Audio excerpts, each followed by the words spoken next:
Good morning.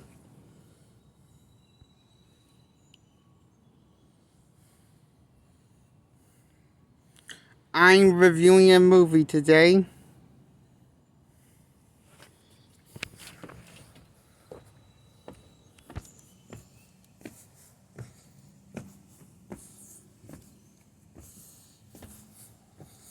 called, I forget what it's called, okay?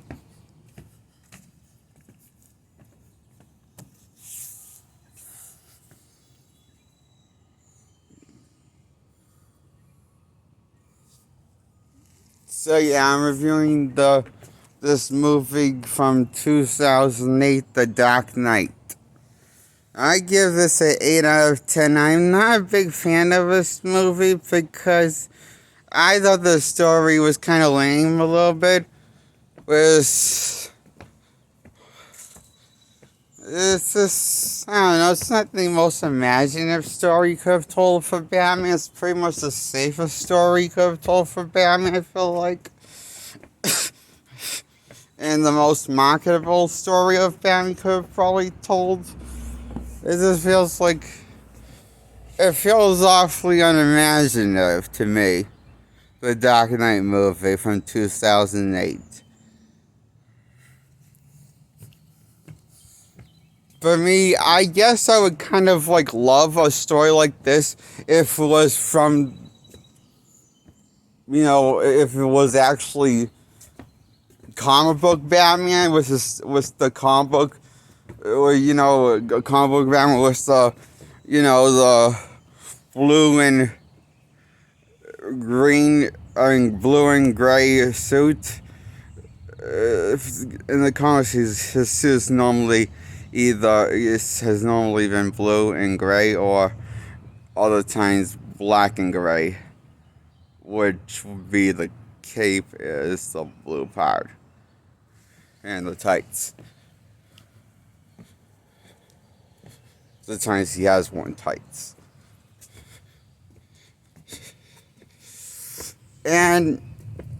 But the thing is, this is Nolan's version of Batman, his own take on Batman. So I don't want to see any of this comic book shit into Nolan's flick. So Two-Face has no place to be in this movie. He should have just been dead. They should have killed him off. I don't care. They should have had him die of a very bad burn in the hospital, and then you escape the hospital. It would have made more sense. If you want to do Two-Face, they could have had him on life support. Or something. I don't know. Or maybe they shouldn't have done Two-Face. Why was Two-Face in this movie? I don't really know. Why did he have to become Two-Face?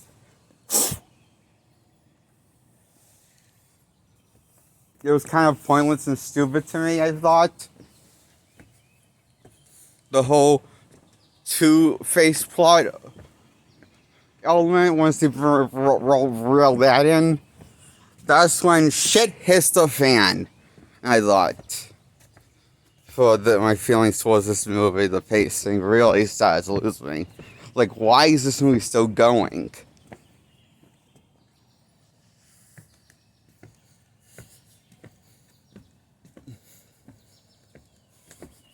After a certain point, you wonder why is this movie still going. And Two-Face really does drag down the film, especially because she's such a whiny little sissy when he becomes Two-Face. Instead of making him making him intimidating, or it's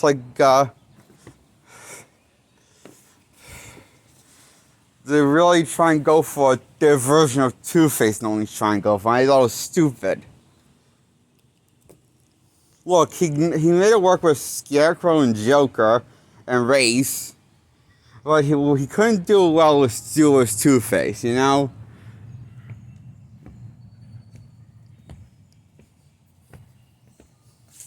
You know, the villains that in the first two ones that were directed by Nolan in the Dark Knight trilogy.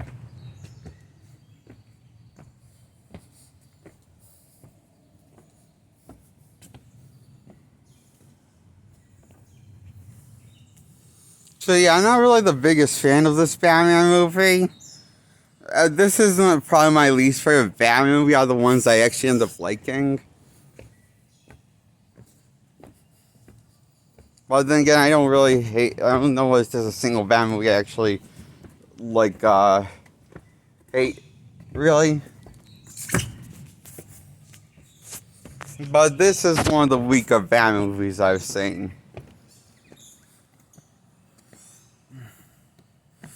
And definitely the most unimaginative, it feels like.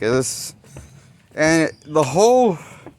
Why don't you just bring this, like, whole thing with Two-Face and this whole Nolan's take, which Nolan's take on Batman? It just doesn't make sense why is Two-Face in here with Nolan's take on Batman, because Nolan... When you think... once you consider the fact that Nolan wanted to do a realistic take on Batman, you wonder why is Two-Face in the Dark Knight movie then? Why has he become Two-Face? Maybe because of fan service.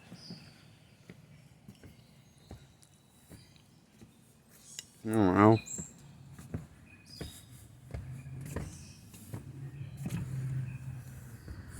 Joker was okay in this movie, though. He was cool. He's like just playing the portrayal on the Joker. His take on Joker, he was cool.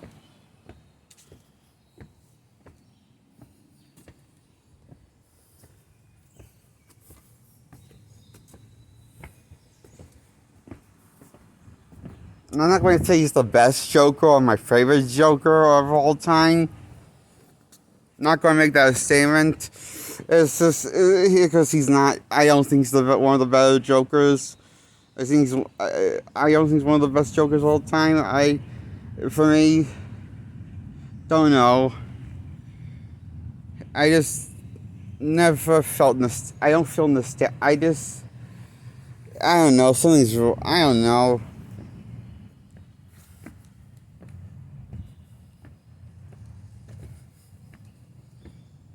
Something's to me about the show's not clicking with me, because I felt like this Joker felt a little like a bit like a generic terrorist threat to go off against Batman, and this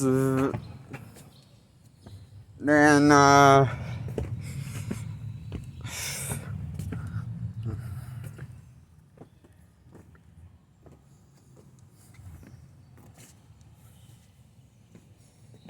to me, his agenda is his character. I just didn't like. I still wasn't really that big a fan of his portrayal on the Joker.